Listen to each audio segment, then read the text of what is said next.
Yeah. Today we're going to be tackling the NACD's 2024 Governance Outlook Report. Oh, yeah. A cheat sheet, if you will, to the big issues facing boardrooms next year. It's a really good one this year. It's jam-packed with insights from directors, experts, All sorts of organizations. a multifaceted perspective. Like having a direct line. Yeah. To the minds of corporate leaders. To the anxieties, to the concerns, to the... What's keeping them up at night. Exactly. Yeah. And speaking of what's keeping them up at night, Okay. let's jump right into the NACD's Board Trends and Priorities survey. Let's do it. They went straight to the source, Uh-huh. asking directors, what's keeping you up at night in 2024? What's the number one thing? Oh, I think it's fairly obvious. I think so, too. What topped the list of Threat of an economic recession. the big R word? Yeah. Recession. Looming. But here's where it gets interesting. Okay. It's the top concern. But there's a sense of cautious optimism. Really? 62% of directors actually believe Okay. the U.S. is heading for a soft landing. That's good. Last year, it was doom and gloom. Yeah, last year it was pretty bad. Apocalyptic. Yeah. I mean, Things are looking slightly rosier this year. yeah, maybe. Maybe we've turned a corner. Yeah, maybe. Slightly. Maybe we can breathe a little easier about a full-blown recession. Fingers crossed. But what else is on the minds of these directors? Well, number two is the relentless increase Okay. in regulatory requirements. Okay. Relentless increase. That sounds a little ominous. It is a bit ominous. What exactly are we talking about here? Well, think about all those climate change regulations Oh, yeah. hitting companies. Mhm. For example, you've got California's Climate Corporate Data Accountability Act. Yeah, I've heard about that one. And then you've got the SEC Yeah. breathing down everyone's necks Uh-huh. with their proposed rules on climate-related reporting. Everyone's scrambling to figure out Yeah. how to measure their carbon footprint while the rules of the game keep changing. And then we've got banking regulations. Oh, of course, yeah. After all that turmoil. Yeah. I mean, those bank failures Earlier this year. really sent shockwaves through the entire system. Yeah, things are getting a little tighter. Definitely tightening up, yeah. A lot more scrutiny. Everyone's on edge. Everyone's a little bit nervous. Okay, so we've got economic jitters. We've got a regulatory maze to navigate. Okay. What else made the top 5? Well, cybersecurity threats are right up there.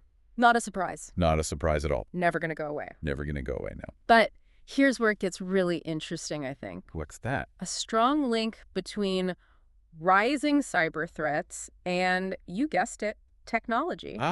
Technology, our old friend. The good, the bad, the ugly. And the scary. Particularly the rise of AI. Well, that's where it gets scary. Double-edged sword. I mean, amazing tool. Yeah. Revolutionize everything. Potential is huge. But also... Hacker's dream. A hacker's dream. Yeah. Come true. Yeah.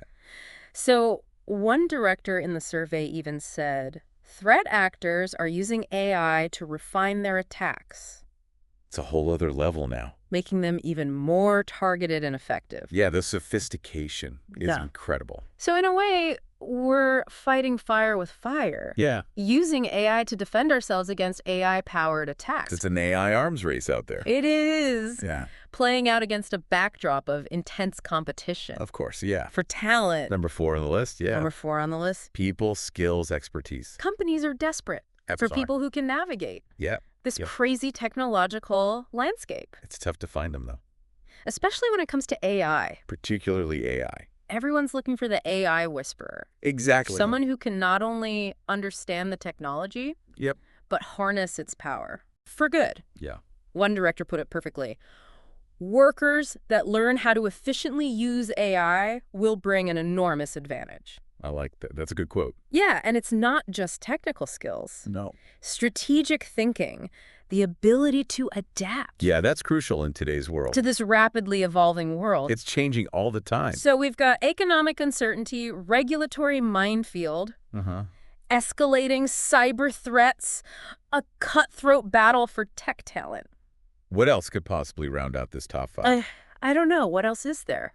Well, the relentless pace of technological change itself. Yeah. It's like it's staring us in the face. Constant pressure point. Yeah. You know, it's drinking from a fire hose. It can feel like that, yeah. But that's why this report is so valuable. I agree. Breaking down these complex issues. Yeah. Bite-sized pieces. Clarity in the midst of chaos. Clarity in the midst of chaos. Exactly. Okay. Yeah. So we got a handle on the big picture trends. I think so. What's next on our deep dive agenda? Well, let's shift our focus from the macro to something a little more concrete. Yeah. FGS Global, one of the NACD's partners. Okay. They've done some fascinating analysis on how this current climate is affecting M&A activity, M&A, mergers and acquisitions. the lifeblood of so many industries. Yeah. But I bet this current environment is making those boardroom discussions a lot more tense Yeah. than usual. Definitely not business as usual. No, not at all. So we're seeing deal volume down significantly Yeah. from its peak in 2021. Which was quite a peak, wasn't it? It was a peak. Yeah. Things have changed. They certainly have. So what does this actually mean for someone listening Okay. who's likely involved in these kinds of decisions? Well, it means that boards need to be asking tougher questions, Okay. challenging the assumptions behind any proposed M&A deal. Okay. Before even considering a merger or acquisition, Okay. ask yourself two key questions. Lay them on me. Why this specific deal? Okay, why this deal? And why now? Okay, why now? In this particular climate? Why this deal? Yeah. Why now? Exactly. Simple questions. Simple questions, but not so simple answers. Yeah, I was going to say, I bet in this environment, the answers are anything but straightforward. You're absolutely right. Yeah. The whole financial landscape is shifting with these rising interest rates. Okay. Capital allocation strategies are being reevaluated. Mm-hmm. M&A is no longer the easy choice it once was. It's not the default anymore. No. Okay, so we're seeing a change in the financial calculus of these deals. Absolutely. What else is adding to the complexity? Well, the regulatory landscape. Oh, yeah. It's a minefield out there. Always is. The FTC and DOJ, they've implemented new rules Okay. that are creating hurdles Uh-huh. and potentially dragging out the timeline for deals. More red tape. More scrutiny. More scrutiny. Yes. I can definitely see why boards would be hesitant to jump into anything right now. Yeah, it's understandable. So it's not just about regulatory hurdles. No. There's also the increased risk of legal challenges, Absolutely. which means companies need a squeaky clean, well-documented M&A process. You've got it. And of course, we can't forget about reputational risk, Oh, no, that's a big one. especially in this age of social media. 247 news cycle. 247 news cycle. Yeah. Companies are under a microscope these days. They are? Any misstep can go viral in an instant. In a heartbeat. So what are some of the specific reputational risks associated with M&A in this climate? Well, think about the optics of large-scale layoffs following a merger. Okay, yeah. Or potential antitrust concerns. And making a big, splashy acquisition when the economic outlook is uncertain Yeah. can raise eyebrows. Yeah, can make a company seem a little out of touch. A little tone deaf. A little tone deaf. Yeah.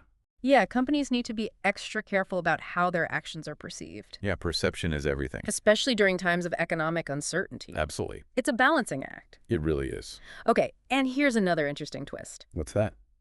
The way these deals are being financed is changing. Oh, interesting. Private capital is playing a larger role because traditional banks are becoming more risk-averse. So we're seeing a shift in the financial ecosystem. A shift in the financial ecosystem. New players stepping in. New players stepping in. To fill the void. To fill the void. Yeah. So it sounds like the M&A landscape is more complex. Absolutely. More challenging than ever before. You got it. It's definitely not business as usual. Definitely not. No. Boards need to proceed with caution. Uh-huh. Do their homework before diving into any deals. This report's like a roadmap, It is. guiding us through this uncharted territory. It can feel uncharted at times, can't it? Speaking of uncharted territory, I think it's time we address the elephant in the boardroom. The elephant in the boardroom, I like it. Climate change. Climate change. The issue that looms large It does. over every industry. Every boardroom discussion. Every boardroom discussion. Yeah. And this report does not sugarcoat the challenges. No, It's getting real out there. it is. We're already seeing the effects, right? Absolutely. Extreme weather events are becoming more frequent, more intense. Uh-huh. Supply chains are disrupted. Yeah, And the economic costs are mounting. they are. So how does all of this translate into something actionable? Okay, good question. What can our listener actually do? Well, the report emphasizes scenario analysis. Scenario analysis. Okay. A way for companies to assess their risks and opportunities Okay. under different climate scenarios. So it's like wargaming the future, Kind of, yeah. playing out different possibilities, seeing how the company would be impacted. Right. And it's not just about mitigating risks. No. It's also about seizing opportunities. Absolutely. We're moving towards a decarbonized world. We are. Companies that can adapt and innovate, Yeah. they'll have a competitive advantage. They will. But, I gotta say, there's a lot of greenwashing out there. Oh, yeah, I know. Companies making vague promises without any real substance. Go follow through. Yeah, no follow through. Yeah. So how can companies ensure their climate plans are the real deal? Well, the report lays out 5 practical actions. Okay, 5 practical actions. Lay on me. Number 1, quantifying their baseline risk. Quantifying the baseline risk. Okay. Number 2, setting ambitious goals. Ambitious goals. Okay. Number 3, developing bottom-up strategies. Bottom up, not top down. Yeah, bottom up. Okay, I like it. Number 4, optimizing those strategies for cost benefit. Cost benefit, okay, that's important. It is, yeah. And number 5. Implementing, monitoring, and reporting on their progress. So basically, you got to walk the walk. Yeah, exactly. You can't just talk the talk. No, it's all about action. It's about concrete actions. Measurable results. Measurable results. Absolutely. And this sense of urgency is being driven by a confluence of factors. I know, right? You got regulatory pressures. Mounting. Yeah. Climate litigation. On the rise. On the rise. Yes. Investors are demanding action. Yeah, they're getting impatient. The stakes are getting higher every day. They are. Companies can't afford to ignore this issue. No. Speaking of high stakes, let's circle back to AI. AI, back again. It's back. Yeah, it is.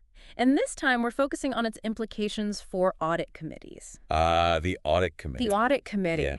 Deloitte's analysis in this report, I thought, was really insightful. Yeah, it's good stuff. So how do we ensure it's being used responsibly? Good question. Especially when it comes to something as critical as financial reporting? That's the million-dollar question. Yeah, who watches the watchmen? Exactly. So Deloitte's analysis, they reveal that AI oversight is still very much a work in progress. It's early days. A lot of companies are lagging behind, lacking formal frameworks. Even though they recognize how important AI is becoming. Yeah. It's a bit of a Wild West situation out there. It is a little bit of a Wild West situation. Companies are experimenting. Companies are experimenting. But not always thinking through the risks. Not always thinking through the potential risks. No, not always. And then there's generative AI. Oh, yeah, generative AI. Evolving at warp speed. It's moving so fast. Yeah. It's hard to keep up. It is hard to keep up. Yeah. We hear so much about the potential. Yeah. But what about the potential downsides? Well, Deloitte points out some serious concerns about transparency. Okay, transparency. Bias. And even the potential for AI hallucination. Wait, hold on. Hallucination? Yeah, I know. It sounds a bit freaky. That sounds a little freaky. It does. What does that even mean in the context of AI? Well, it means the AI could generate outputs that seem plausible. Okay. But are actually false or completely made up. Okay, so imagine that happening in a financial report. Yeah, not good. Not exactly a recipe for accuracy. Or accountability. Yeah. But even with all these risks, the report acknowledges the potential benefits of AI. Oh, absolutely. Especially for streamlining those tedious internal audit processes. Yeah, this could be tedious. Financial reporting, internal controls. It could really revolutionize these areas. So AI could become the ultimate auditor. Potentially, yeah. Freeing up humans to focus on more strategic tasks. Exactly. But this raises another question. Okay. Who's ultimately responsible for overseeing all of this? It's a good question. Should it fall solely on the audit committee, or should responsibility be shared? Well, the report suggests that maybe it's too early to assign all AI oversight to a single committee. Because AI is evolving so rapidly, and its applications are so wide-ranging, it might be more effective to spread the responsibility. So it doesn't fit neatly into any existing box. Exactly. So maybe we need a new approach. Maybe we do, yeah. And it's not just about finding the right committee. No. It's about ensuring that boards have the knowledge. The expertise. To even ask the right questions about AI. Because you can't oversee what you don't understand. You can't oversee what you don't understand. Exactly. Okay, so we've covered economic uncertainty, the shifting M&A landscape, the urgency of climate action, and the evolving world of AI oversight. It is evolving. What other crucial topics does this report bring to the table? Well, let's shift gears and talk about a different kind of challenge. Good. The persistent underrepresentation of Latinos on corporate boards. This is an issue that's been simmering for far too long. Like, way too long. Especially given the growing economic influence of the Latino community. Absolutely. So what insights does this report offer on this? Well, the LCDA, another partner organization, contributed a really powerful piece on this. They point out that while Latino representation on Fortune 500 boards has increased somewhat, projections show they'll still be lagging behind. Oh, wow. Other groups by 2060. So we're taking one step forward, two steps back. Kind of feels like it, doesn't it? It does. It's a sobering statistic. It is a sobering statistic. And it's not just about fairness or representation. No. It's about lost potential. Yeah. This lack of diversity hurts companies, limits their understanding of a key consumer market. Yeah. Stifles innovation.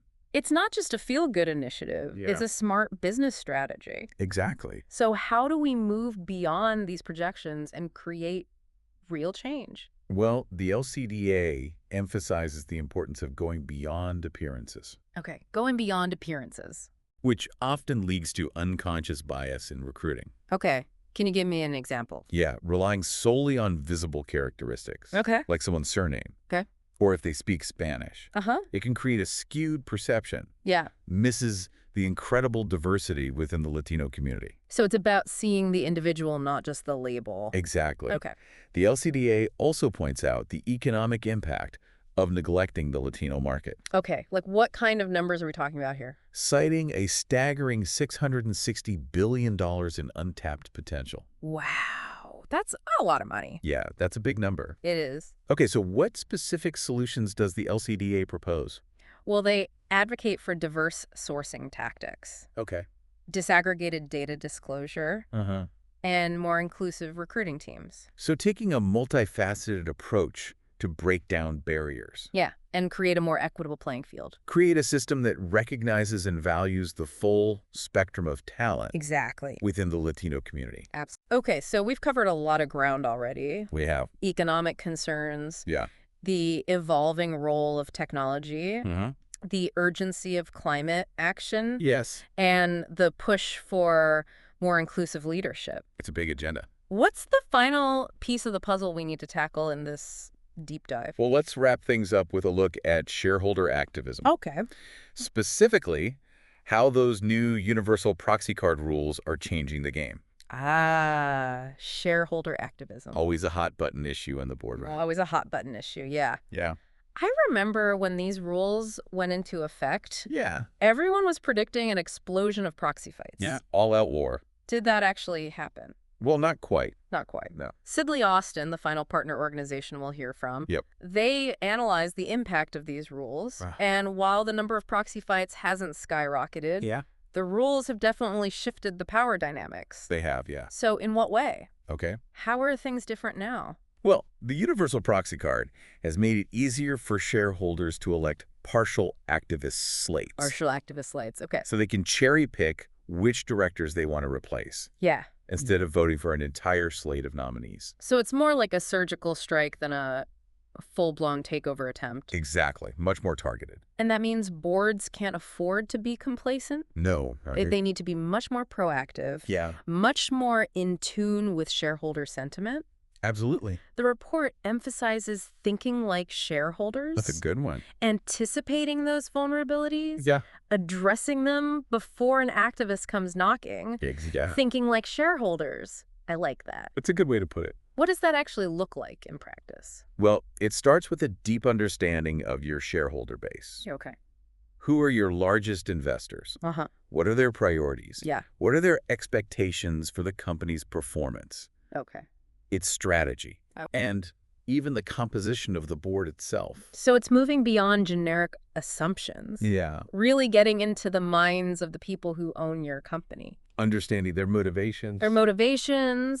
Their risk tolerance. Their long-term vision. Their long-term vision. Absolutely. And it's not just about passively listening. No. It's about actively integrating shareholder feedback into the board's decision-making processes. Exactly. But I can imagine some boards pushing back on this. No, I'm sure, yeah. They might say, hold on, it's our job to make the best decisions for the company, not just cater to every shareholder whim.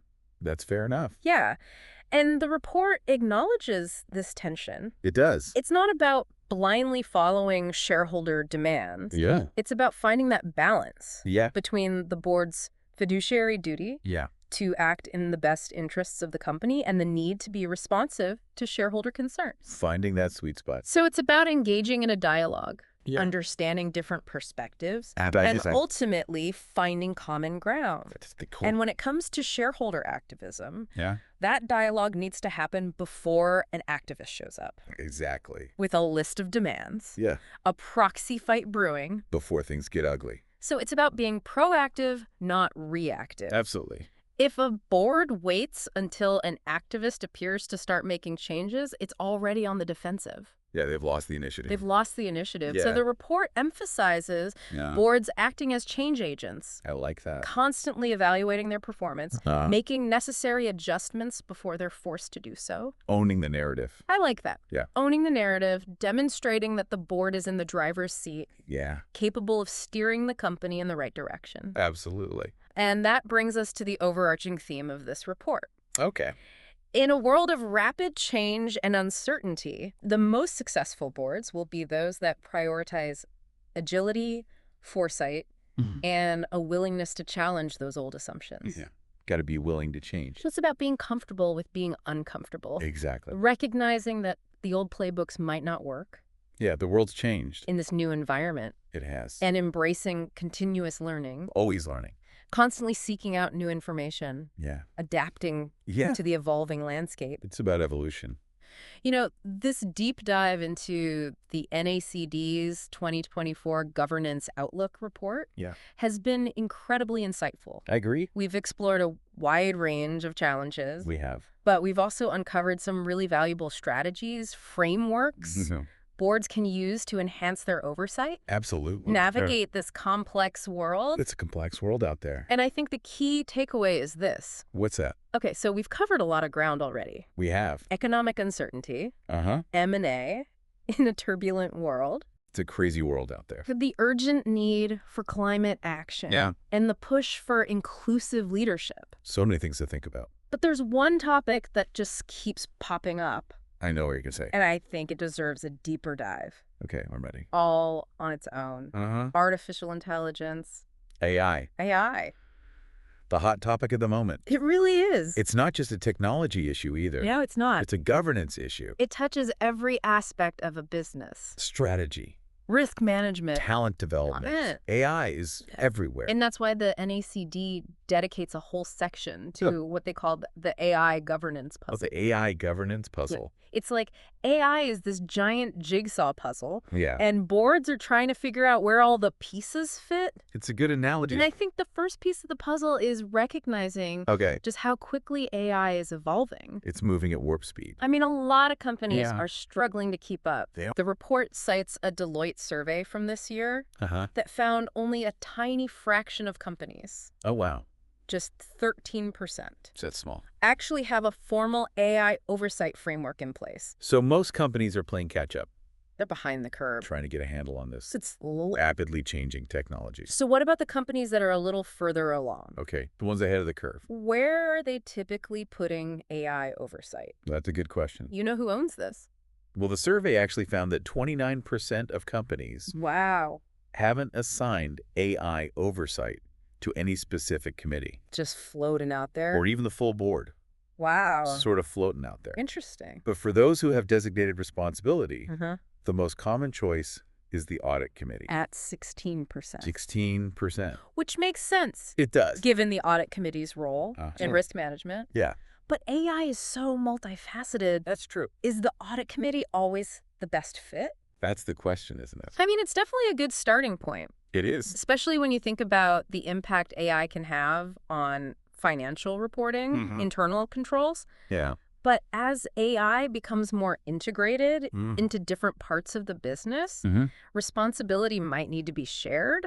I think you're right. I mean, imagine AI being used for talent acquisition. Oh, yeah. Or performance evaluations. That's a good point. That might be better suited for the compensation committee. Right.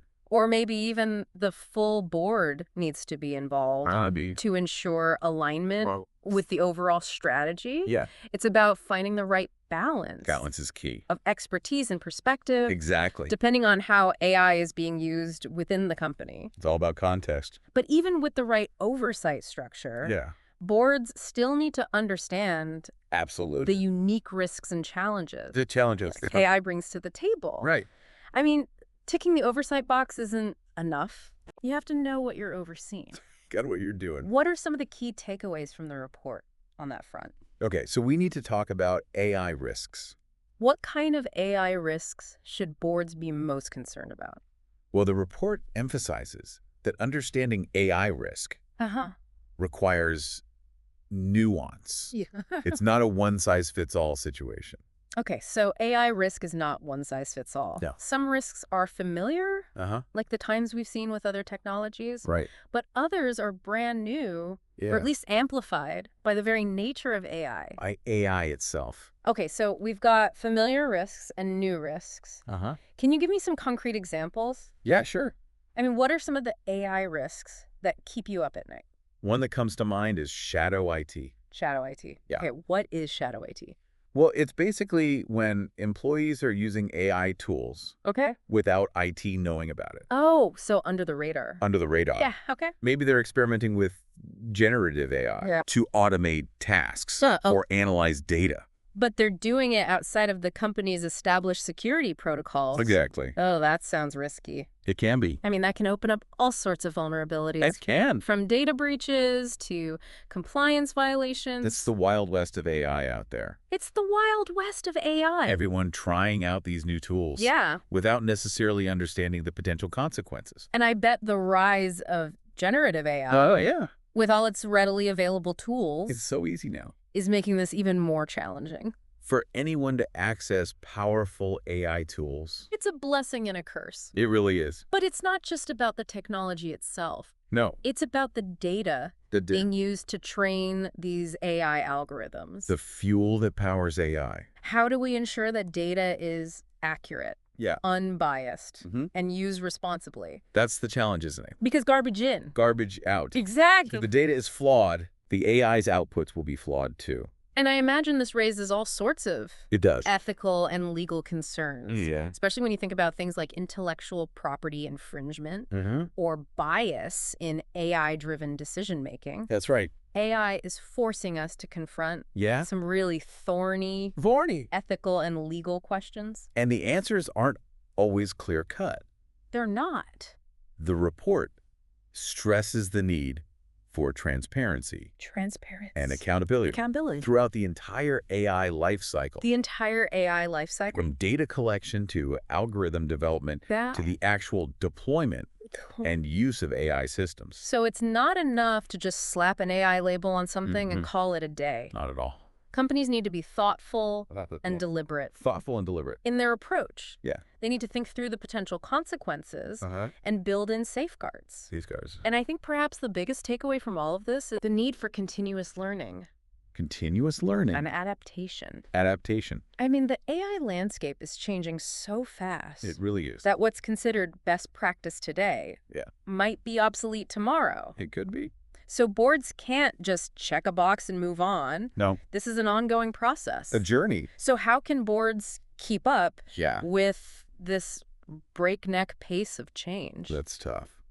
Are there any tools or frameworks? Well, the report does mention a couple of helpful frameworks. Okay. Like the Keiko's ER framework. Okay. And the NIST AI risk management framework. Okay, so that's the KREARM framework and the NIST AI risk management framework. Exactly. Okay, so there are some resources out there to help boards get their arms around this. Get a handle on it. But I'm guessing there's no magic bullet when it comes to AI governance. No silver bullet. It's not as simple as installing an AI oversight app on your phone. I wish it were that easy. It's an ongoing journey. It requires vigilance, adaptability, a willingness to constantly learn and evolve. And that's something you as a listener can bring to your own organization. Right, because this isn't just about theory. No. It's about practical application. Exactly. And that brings us to the final part of our deep dive. Okay. Where we'll explore how the new universal proxy card rules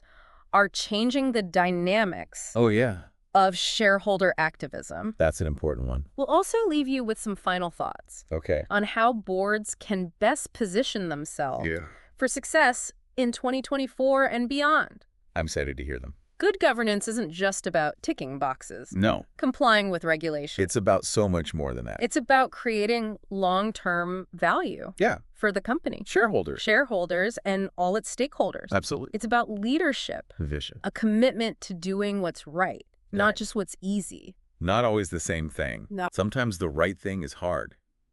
Welcome back to the final part of our deep dive into the NACD's 2024 Governance Outlook Report.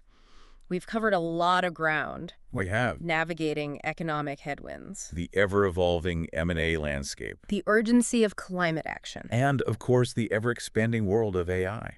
But there's one more piece of the puzzle we need to examine. Okay. Shareholder activism. Shareholder activism, yeah. In the age of the universal proxy card. It's fascinating how this seemingly technical change to the proxy voting process has had such a profound impact. On the relationships Yeah. between companies and their shareholders. The whole new dynamic. Right, remember when these rules were first proposed? Oh, yeah. Everyone was bracing for an all-out war. Yeah, it was going to be a bloodbath. Activist investors launching proxy fights left and right. Everyone was on edge. But the analysis from Sidley Austin, one of the NACD's partners, Yeah, what do they have to say? tells a more nuanced story. Oh, okay, interesting. So, while the overall number of proxy fights hasn't exploded, Okay. the way these battles are being fought has definitely shifted. Okay, so how are things different now? The universal proxy card has given shareholders more leverage. Leverage, okay. More precision. More precision. In how they exert their influence. So it's less about those dramatic boardroom takeovers Right.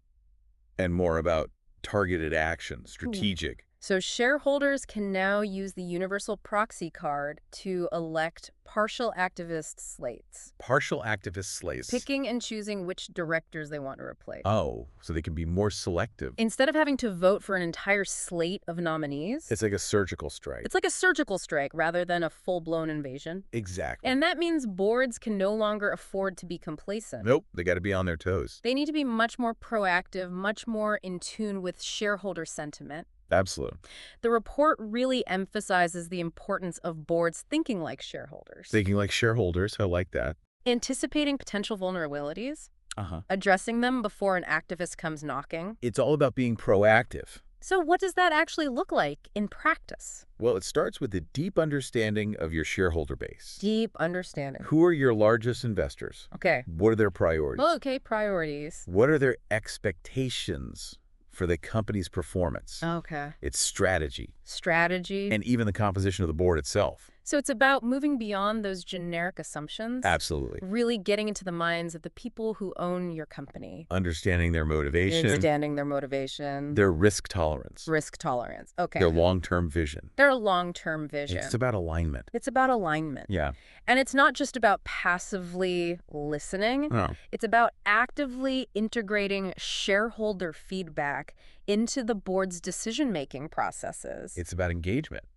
I can imagine some boards pushing back on this idea. Oh, I'm sure they would. You know, hold on. It's our job to make the best decisions for the company. Yeah. Not just cater to every shareholder whim.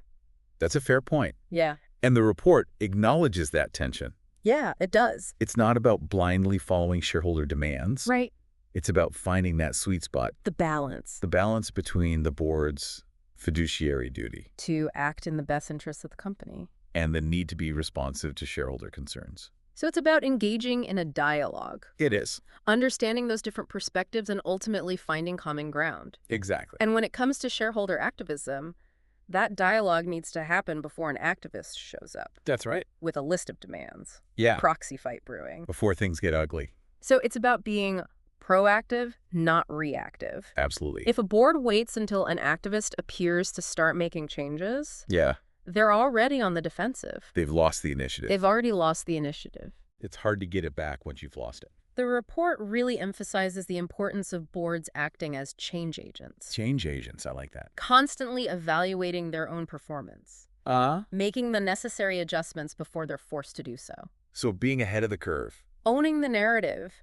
Demonstrating that the board is capable of driving positive change. Yeah. And steering the company in the right direction. Steering the company in the right direction. That's what it's all about. And that brings us to the overarching theme of this report.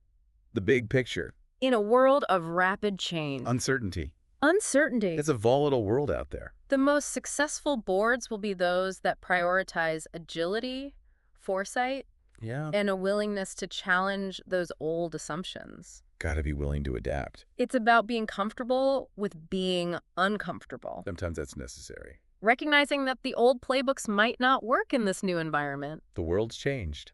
The world has changed. The rules of the game are different now. Embracing continuous learning, constantly seeking out new information, and adapting to the evolving landscape. All about evolution. This deep dive into the NACD's 2024 Governance Outlook report has been incredibly insightful. I've learned a lot.